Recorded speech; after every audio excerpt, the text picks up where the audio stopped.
Hi, it's Megan, self-confessed skincare nut, and I've been, if you watch my videos, evolving skincare-wise, going to more Korean, natural Korean brands, and then even more natural. I've started making my own skincare, and I have a website, Essential Beauty, where I sell a lot of these products, and this actual cream that I'm going to make in this video, because this is a how to make your own vegan, all-natural face cream. And this cream is actually on Essential Beauty, so you can get it there if you don't want to make it yourself. I kind of like making them because I can play around with whatever kind of oils I want. So in this recipe, and the recipe is actually going to be in the description to this video, along with a link where you can buy it on Essential Beauty. And then throughout the video, I'm going to kind of go through tips and things to watch for and what you have to do and can't do to make it work. But one thing I would say is that in this recipe I use almond oil, coconut oil, and avocado oil, and that's something that I might do a separate video just on picking oils. This is kind of a good blend that will work for most skin types. Avocado absorbs a little bit slower than the other two. Coconut oil is obviously a miracle oil, and then almond oil is a light but super like hydrating, healing, moisturizing oil that absorbs really well into the skin. And I wanted to shoot just the beginning of the video outside of my kitchen. The rest of it's going to be in my kitchen, showing you actually how to do it, just so you could see the finished product. And then because this is our first time I've done a video like this, so I figured it'd just be an easier flow if I could say a few things at the beginning. So what you're going to get at the end is this amount of cream, and this one is still a little bit wet. So if you can see, probably not. It moves a little tiny bit, but it's going to set completely. Not a little bit wet, that's a little bit warm. It's going to set completely like this one, where it's not going to move at all. And this one I made about a week ago. And you can adjust the amount of water that you use in this recipe to make it a little bit thicker or a little bit thinner. But I wouldn't advise adjusting it a lot, because it can be challenging sometimes getting the water and the oil to emulsify and stick together. So if you mess it up too much, you might end up with kind of a, and you can add, basically this is what it looks like on, and then I'm going to show you the one that we just made. Like I said, this one's almost set. It's really not moving around a lot on the spoon, and it's got a light fluffy texture. It really absorbs beautifully. It feels basically like any other cream. It just doesn't have that icky silicone feel that a lot of them seem to have now. You know, that gloppy, heavy, artificially fake ick stuff? It really does absorb beautifully. And you can use this day and night. You can also use it as a body cream. Depending on where you buy your ingredients, this is less than $5, I think, to make. I don't know. But then you can add essential oils and whatever else. It does have a limited shelf life.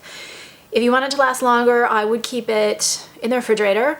And if you don't put like hands or whatever else in it, if you use a spoon and a clean spoon, always, it'll keep much longer. I only used vitamin E. Sometimes I use rosemary, vitamin C as preservatives, but you can also put other preservatives. And when you start putting oils like rosemary, rose, I put honey sometimes, and it's no longer vegan, but then it's actually going to last a little bit longer too. But just to be safe, I would say 3 to 6 months, unless you put it in the refrigerator or are super careful.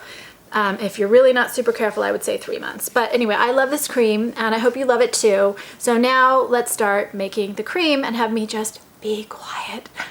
One other thing, I will do at least a balm cream and then a beeswax based cream. And the beeswax cream is a little bit heavier, a little bit thicker.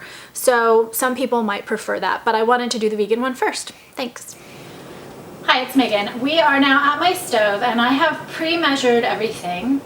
So I'm going to show you just kind of the basic introductory process for making your own skin cream. This one is going to be the vegan one, but you can mix whatever you want. I actually have put honey in the vegan one before, and it was fine.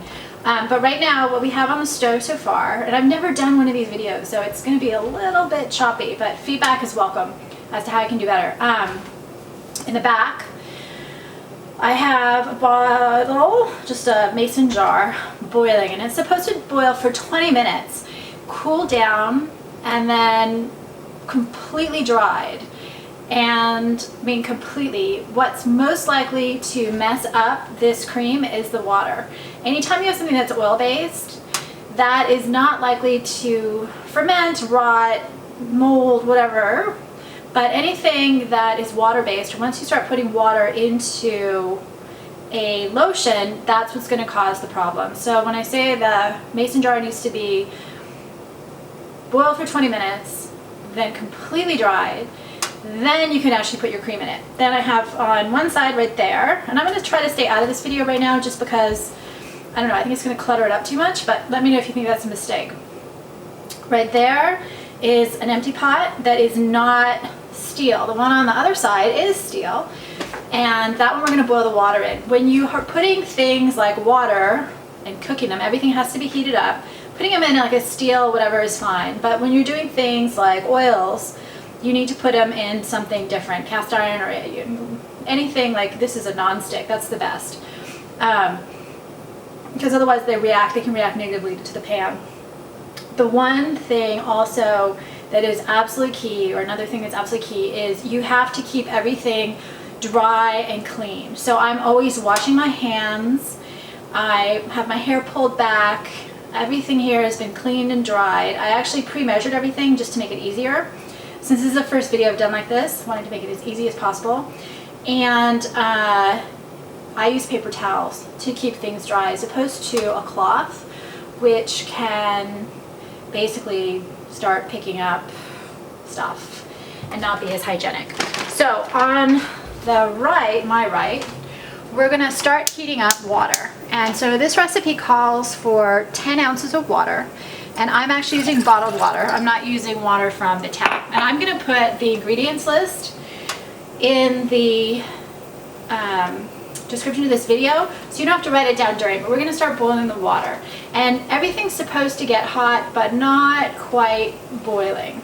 Then on the other side, I'm going to put the oil, and I had to measure this a little shy, so there's a little extra oil already in the pot. You can mix any oil you want. I decided for this video to do coconut, avocado, and almond, but it really doesn't matter. You can do any oil, and you can also do an infused oil, which I've sometimes done.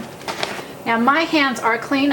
I cleaned them before doing this video, and I'm wiping it on my paper towel on the side. So that's going in. Then we have this right here. This is, can you read it? Emulsifying wax. And I got mine from Mountain Rose Herbs. And it's just a little wax. And this we're putting in 2 tablespoons of the emulsifying wax. That's 1 ounce. And then we have vegetable glycerin. Vegetable glycerin. This is also from Mountain Rose Herbs. So the vegetable glycerin is going to work as kind of an emulsifier, making it thicker. I mean, not as an emulsifier, so it makes it thicker. I would usually use a spoon, but I didn't have one. And like I said, I just washed my hands. The vegetable glycerin is going to make things kind of a little bit thicker, more, you know, like lotion. And I'm doing kind of medium height because I'm standing here watching it. And then the emulsifying wax is super important because that is what means you can mix water and oil and actually have it turn into a lotion. So right now the water is starting to heat up a little bit. This we have at a lower heat. You absolutely do not want, can you see that? You absolutely do not want this to boil. You want it to just melt. As soon as it's just melted, then you turn it off. I'm going to leave the water on for 1 more second. I'm just going to get it to that point and then I'll turn it off. And I will move the camera over to the blender, which is where we go next. And as I'm waiting and watching for these to just get hot enough, don't let the water overboil because then you're boiling away the water. If you want a slightly thinner lotion, then you can do a little bit more than the 10 ounces, but just a little, not a lot. If you want a slightly thicker lotion, you can cut back a little bit. It will change the texture a tiny bit, but not a lot. And then, what was I gonna say? You can mix any way you want after, when you're mixing the water with the oil together. A lot of people use beaters in a bowl. I find it really, really, really messy. It like flies everywhere. And I also, a lot of people have a hard time getting the oil and water to mix and not kind of curdle, and I just find it a lot easier in the blender. Some people will disagree with some of what I'm doing, and they will say that you want to beat the cream as little and as gently as possible. Totally don't agree. I view this as kind of that whole double boiled frosting thing where you're coming in and whipping it every 5 or 10 minutes. That's how I do mine. I like putting a little bit more air into my lotion, and I find that it holds together beautifully. So this is almost melted. And so I'm going to turn, let me show you. And then I'm going to turn the camera off and move it over to the blender. So if you can see, there's just a tiny little bit, that last little thing that's going to melt. And, 1 second. Okay, now you can see my blender. And so what we're going to do is we're going to take, this is the melted oils, and we're just going to pour that in. And so it almost, but not quite, no, it didn't almost reach a boiling point. It got just hot enough to melt, but the water almost reached a boiling point. Almost, but not quite. So they're almost about the same temperature, but not quite. So now I'm going to put this on low because it's going to spray. And I'm going to pour the water in to the oil mixture. You can see it automatically turning into a lotion color. I'm going to pour it all in all at once.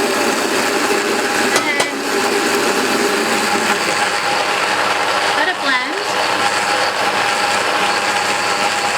I let it blend for a little bit, and then I turn it up just a little bit.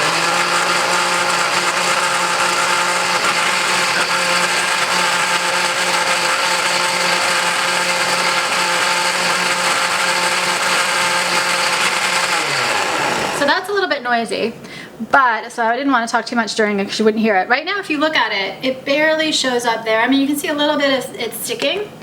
And then if you look at it, it looks a little frothy on top, but it's like milk is really what it looks like. And so I'm going to come back in about 5 minutes, and I'll show you what it looks like before I blend it again, but then I'll blend it again. And at this point now, we can leave the lid off, or we can put the lid on. What we're just trying to do is cool the lotion, and as it cools, it's going to start thickening, but we're going to beat it every, I don't know, 5 minutes the first 2 times, then every 15 minutes after that. Maybe the last one will be a half an hour. And you'll see every time it's getting thicker and thicker, and then it's really up to you how much you want to keep beating. Like I said, I like putting the air in. When we get to the very, very, very end of this process, then we can start adding things like essential oils, honey, although that won't keep it vegan. You can put hyaluronic acid, you can put vitamin C, you can put vitamin E. In fact, you should put vitamin E and vitamin C as preservatives that are natural preservatives. They'll make it last longer, but we'll get to that later. So turn it off again. Hi, we're back to see what our cream looks like. So you can see it's still pretty runny. It still looks a lot like milk. I'm going to whip it up one more time, and we'll see if it looks different on the lid. It's gonna be loud.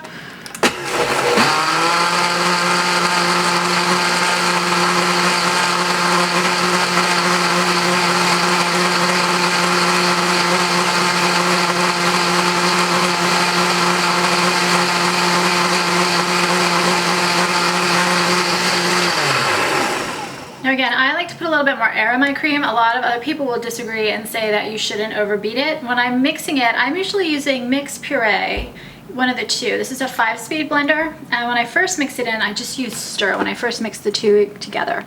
So now you can see it's starting to look a little bit thicker, not quite cream yet, but I'll come back.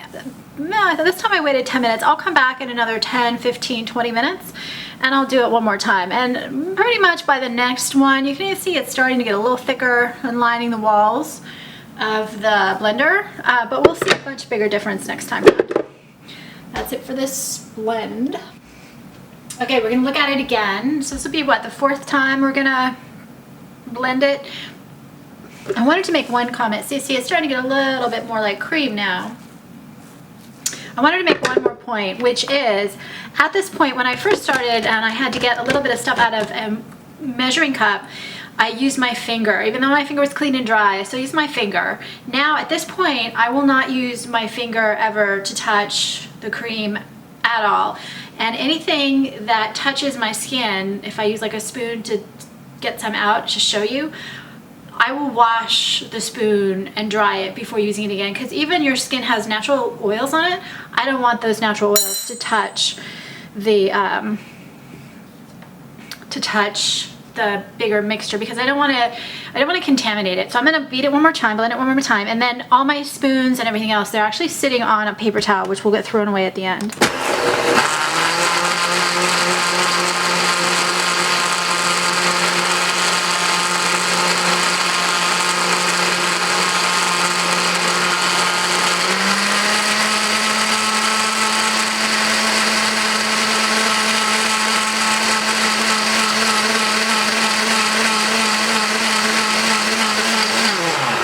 Holding the blender for a reason, holding it down, because I have not done that in the past, and it is sprayed. In fact, there's some little bits of cream you can see on my cabinet that aren't fully cleaned away. So now it's actually starting to thicken. If you see, it's becoming almost like a marshmallow whip at this point. It'll become an actual cream. It's still warm, but you can see it's actually starting to thicken a little bit. And if we take some, and I'll actually also clean off the side of the blender. If we take some now, and we blend it into my skin, it's warm. I can still feel it, but it does have a cream-like texture. So I'm actually going to take a spatula and I'm going to clean the side of it. You don't really need to see that, but just wipe away that to mix it in with the other. And then I think we're probably going to blend it twice more. I probably end up blending it more than I should, but I'll do somewhere between 5 and 10 times, just depending on my mood. So now I'm going to clean off the sides and we'll come back. I'm going to say in about 20 minutes again. All right, we're gonna go one more time and test it out, and I think this will probably be the last one.